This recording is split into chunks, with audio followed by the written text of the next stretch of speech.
what's the most important thing you have that will allow you to be successful in your career?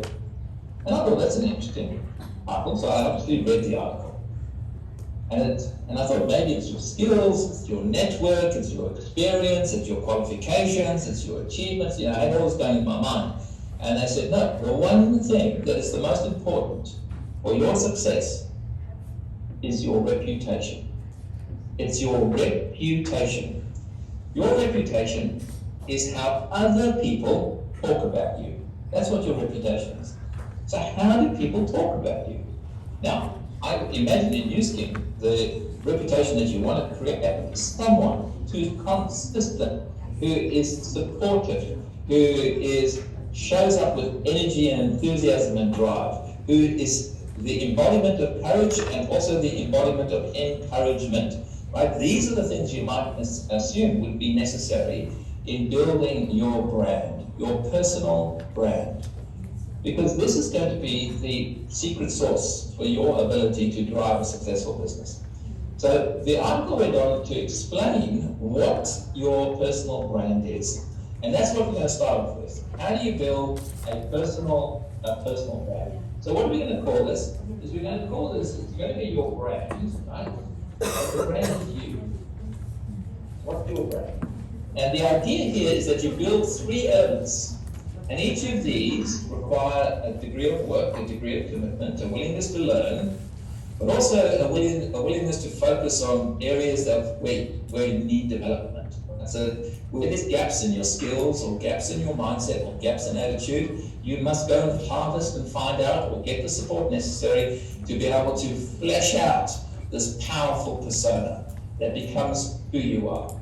And we've already heard from many of them today. Right? We've seen them in action. When Llewellyn spoke about maximum possible action, I thought, wow, that's a MPA, maximum possible action. And I imagine that her reputation is built around that quality of effort, right? That she takes every possible action to the max to be able to drive the incredibly successful business that she has. Right there is someone that is living a personal brand, right? It's an exemplar of what that looks like. So we're going to play with this brand. So on your piece of paper, please draw a triangle like this. And in the middle of this triangle, you're going to just draw a little stick figure or whatever representation you want of a person. And this is you, right? Here you are.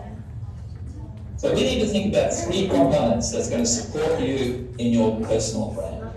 The first one is down here. And what this relates to is something we're going to call authority.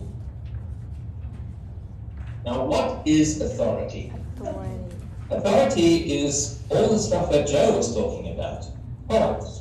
Knowing the product, understanding the science, having it ready in your mind and brain, to be able to be the technical expert that can provide the validation and the support for explaining why the products do what they do.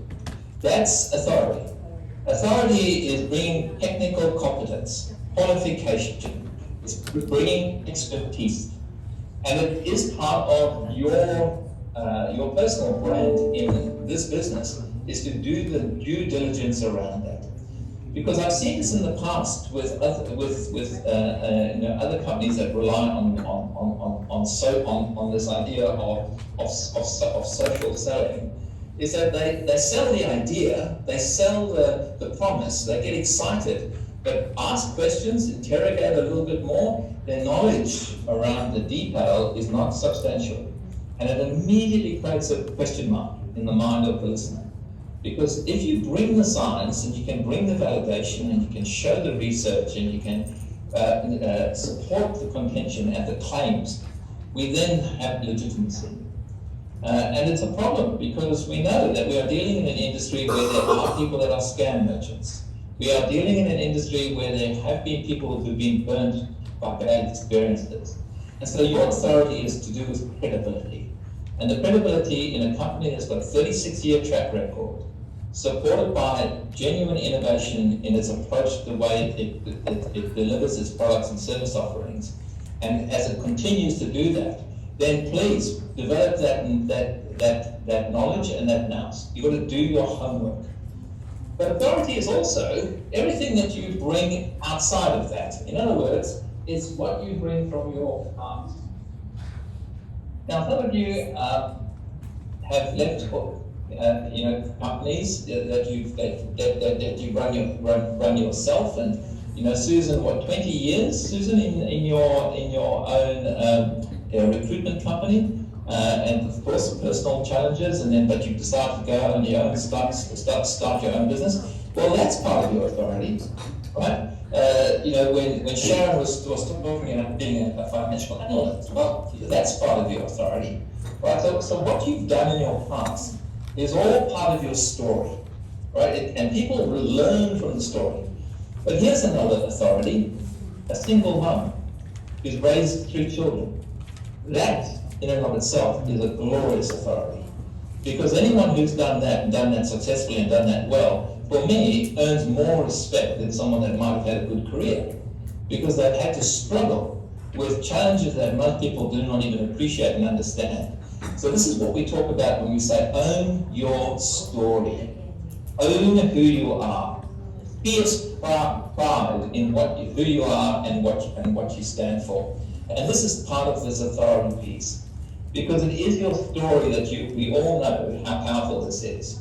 And we learn from each other's stories. But you need to develop the story with the support of the technical knowledge and expertise.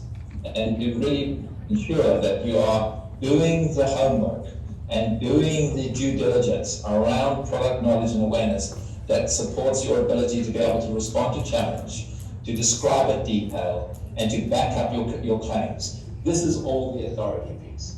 So that's our first part of the brand. Now we're going to come to the second part. Now this one is really interesting. There's a lot of research now around the importance of this next piece. And it's to do with this idea of presence. In our work, we often get called into work with senior leaders, senior executives, and we say, please, this person needs more executive presence, or they need more leadership presence. You know what? They're really good at their technical, right? Great technical expertise. Like they might be a fantastic financial person, or a technology person, or a risk person. But when it comes to their ability to connect, to have this ability to relate and inspire others, it's not that evident. So this idea of charis, which is the Greek word for gracefulness, or charisma, we suggest is a skill. Now, what this means is that you realize the importance of being present. And this is why they put your phones away, because you're not present when you're on your phone, and your presence is diminished. But the idea of practicing being present is a core skill for the best leaders. This huge, massive growth in mindfulness is being, for now, a growth industry, mindfulness. But all mindfulness is learning to be present, to be here now, to be in this moment. But let me just challenge you right now. Where's your head right now? Where's your attention right now, this second? As I've been speaking, have you gone off to your happy place a few times, or have you going, okay, what's going on? Or have you stayed focused? Because people that can't stay present, they are waiting to be engaged, right? They look at someone like me and they go, all right, make me laugh, monkey man. All right, strut your stuff, Mr. Motivational Speaker. Now, please, that's not being present, right? That's just being a passenger waiting to be excited and stimulated by some external energy. You're the leader. You're the source of that energy. You need to be the custodian of energy. And this energy is really part of the power. And so how to be present is really what this is. Which means on your calls, in your conversations with your teams, being fully there in the one-on-ones, in the invitation to someone to consider Nu Skin, because you remember, you here because someone started a conversation you one day, and they might have had to speak to you a number of times before you said yes, as Abby talked about the example of seeing something lovely in the window and having to walk past it 10 times before you went, okay, now I'm curious. Right? But this is what presence does. Right? Presence is engaging. Now, presence and the word present or present, the origin of the word means to show. I want to show you something. That's why we call it a presentation. I'm going to show you something. I'm going to present this to you. But present also means now, in the present, in this moment. And also it means a gift. So I can give you a present. In other words, I can present you with a present in the present. I can give you, I can show you my appreciation and my love for you, but I'm giving you a gift now. I present you with a present in the present. So this beautiful idea of being present is a quality of choice, and it's deciding to be present. You know, when people say I'm bored, I always get freaked out by this. Because if you're saying you're bored, that's what you are choosing to be. You are choosing boredom right now. There is 1,000 things you could be thinking about doing better than just choosing to be bored. Has anyone ever worked with negative people? Anyone worked with negative people? Anyone? Yeah, show of hands. Yeah, some of you work with negative. Frustrated. Like, what causes someone to be negative? Like, imagine living like that. Imagine waking up in the morning and your first thought is, oh, geez, I'm awake. Right? You know, disappointed that you woke up. Right? And some people are like this. Right? And they drag their bodies through the day, and they live with Monday-itis and Wednesday's hump day, and thank God it's Friday. Right? And then they get inspired over the weekend as a coping mechanism, and then Monday's detox day. We don't want that. Right? So we choose to be present. Right? We choose the state that we want to be.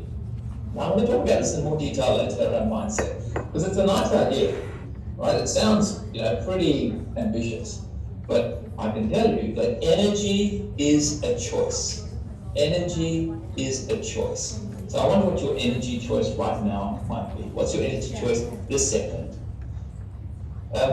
Again, anyone here work with yes but chickens? Anyone work with a yes but chicken? Do you know what a yes but chicken is? Whenever you make a suggestion, they always go yes but, yes but, yes but, yes but. And they've always got a reason why it can't be done. Oh, it's too difficult. Oh, it's too hard. Oh, it won't work. Oh, and they've always got an example. Right, yes but chickens is a choice. It's choosing to take the pessimistic view. But we need to recognize, as the leader, your presence is the example that other people emulate. They go, I want to be like her. See, her energy, man. I would love to be around that energy. I'd love to be like that.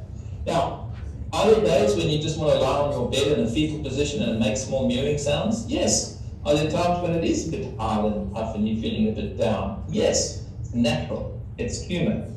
And at the same time, we're also professionals. This is a business. And as a professional, you've got to show up. Right? You don't want to be lying on the operating table looking up in your doctor's eyes going, what do you reckon, doctor? Oh, I don't know, I'm having a bad day. Right? You don't have bad days. You have bad moments, but you don't let that pollute the entire day. That's presence. So this idea of being present is something we can decide, and I can tell you it's going to be one of the key qualities to who you are. Now, as I said, it doesn't mean you always have to be hyper enthusiastic. You don't have to be bouncing off the walls 24/7. Being present is also about stillness. It's about just calm certainty. It's about peace, peacefulness. It's about this relaxed aliveness. These are qualities of presence. So we've got to be careful that we always think we've got to be super up. And look, it depends on your personality type. I don't know, how many of you do, introvert, extrovert, you're familiar with that? Introvert. So on the introvert, extrovert scale, I score 0 on extrovert. I'm a complete introvert by nature. I get my energy from being on my own. I find social interaction quite tiring and exhausting. I mean, for me, the idea of going to a party is like, oh man. My wife, She's extrovert. She loves going out to stuff, right? She loves the energy of others. But, some people, we're lovely yin and combination. But when we have to do the work, we need to be present and we need to externalize our energy. So I'm a learned extrovert to be an educator. I'm not being inauthentic, I'm being present. Present for who? Your audience, your team members, your colleagues, your friends. Right? This is the idea of being present. So being present is all about the now. Next, and the final piece of the puzzle in regards to your personal brand. And here is, we already heard about this a lot today. It's your ability to have impact. Now, impact is influence.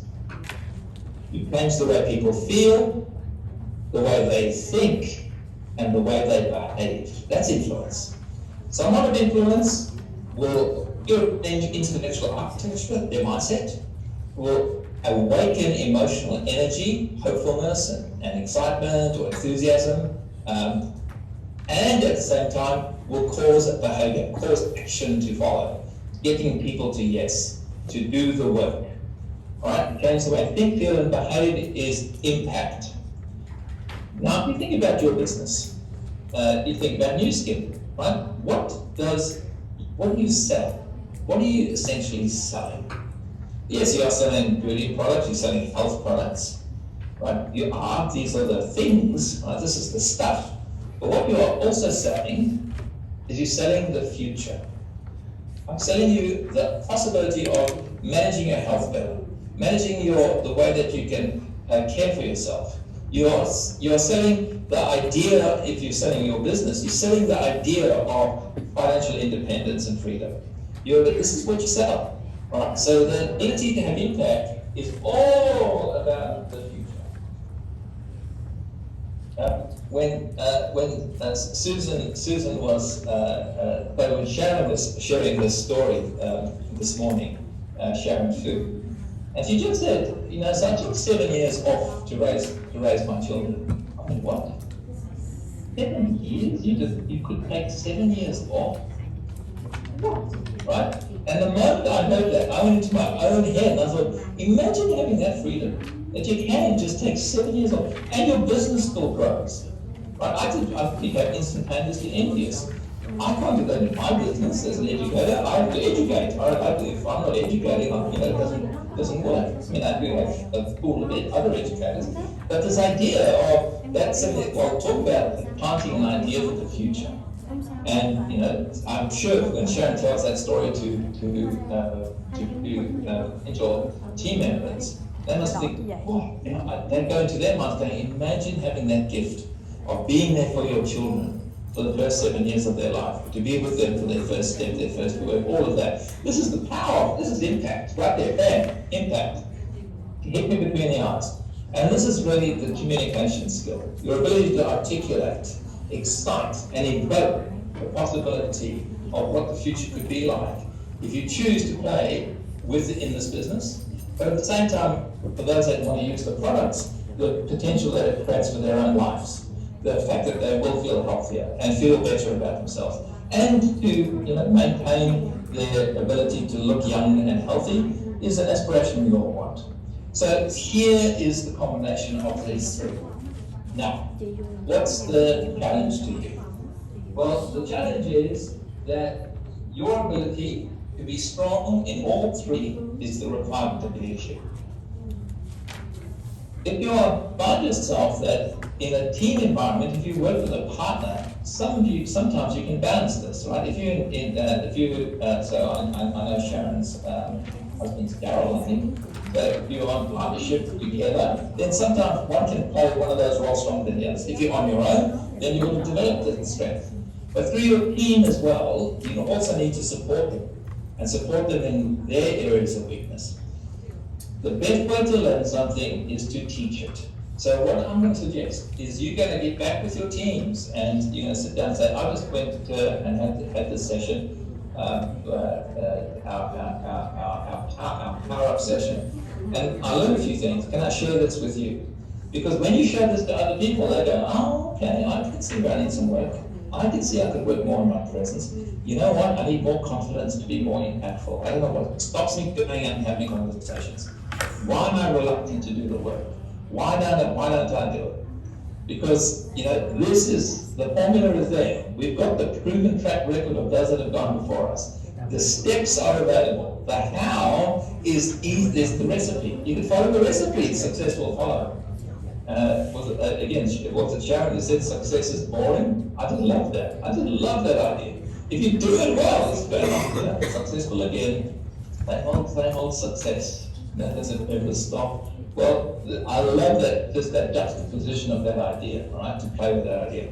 So, I'm going to ask you at your tables and in your groups to have a bit of a chat. How do you measure yourself against this? Where do you feel you're stronger or weaker?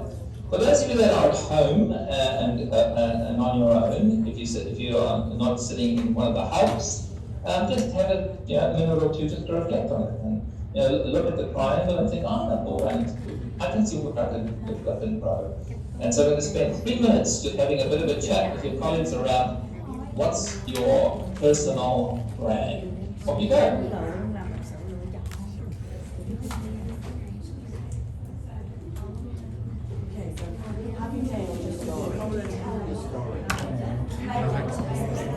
We can do this together. So brand. Where are you Most strongest and where do you think you can improve?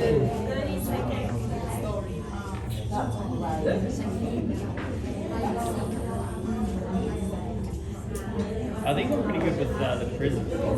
I think it's and in saying that I was on my phone a little bit during that, but like I think it is super important that when, and especially in crowds like what we do, it's important that we understand like the different situation. We always deal with cases, right? And so I think it's important that we put ourselves not only in our shoes, our side, but also their shoes and their side. So the prison, I'd be like for me, that's what we're going to go through. Try and see if it's really good. I think that's like a And what's your strength? So like, so that's your strength. So what's your weakness? What's the thing that you think you could do better based on? Lúc thì nói I think